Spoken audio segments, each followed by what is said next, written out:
Bonjour à tous. Le principe d'une diffusion vidéo au palais de justice de Besançon a été validé dans l'affaire de Frédéric Péchier. Son procès en appel se tiendra à Lyon de septembre à mi-décembre 2027. Une mesure pensée pour faciliter l'accès des parties civiles très nombreuses et éloignées géographiquement. En complément, une web radio dédiée pourrait retransmettre les débats en audio. L'anesthésiste a été condamné en première instance à 30 ans de réclusion pour 30 empoisonnements, dont 12 mortels. Nouvelle élection en vue à Clairvaux-les-Lacs dans le Jura. Le tribunal administratif de Besançon a annulé le scrutin municipal de mars 2026. Des logos institutionnels ont été utilisés sur des supports de campagne de Philippe Berthet.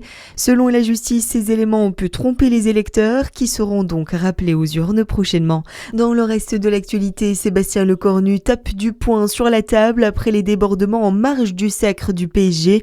Depuis l'Assemblée nationale, le Premier ministre a déploré des images lamentables. Il a notamment proposé de faire payer les auteurs de dégradations. En attendant, les comparutions des personnes interpellées après la victoire parisienne se sont poursuivies hier.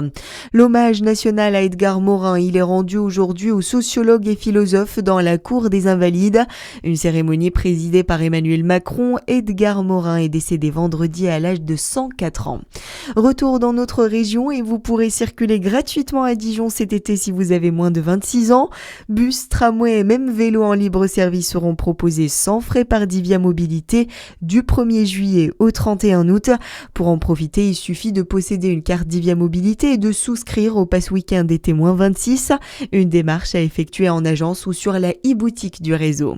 Et puis un mot de hand, et les joueuses de la JDA étaient à l'honneur ce lundi matin à Dijon, quelques jours après leur sacre européen et leur parcours jusqu'en finale de la Coupe de France. Elles étaient reçues par le département de la Côte d'Or à l'hôtel Esmonin d'Ampierre. Une reconnaissance pour le club mais aussi pour l'ensemble de la dynamique portée aujourd'hui par la JDA. Thierry de Gorce, président de la JDA, était au micro de Charlie Chauvasson. C'est une année exceptionnelle, déjà pour la JDA féminin, hand féminin. C'est exceptionnel de pouvoir amener effectivement un trophée d'une Coupe d'Europe. Mais je pense aussi à nos jeunes du basket qui ont hier gagné le trophée du futur. Ça n'était pas produit depuis plus de 20 ans. Et puis on a aussi les U18, je l'ai rappelé. Voilà, c'est ça la famille JDA. C'est les garçons, c'est les filles. Et c'est l'association de ce petit monde qui fait que la marque et l'histoire de la JDA circulent en Europe. Donc oui, je suis très content du travail qui a été réalisé par tous. Et maintenant, on se tourne vers l'avenir. Et la maire de Dijon recevra officiellement les joueuses, le staff et le président ce vendredi à 18h30 au Palais des Ducs pour une nouvelle mise à l'honneur du club.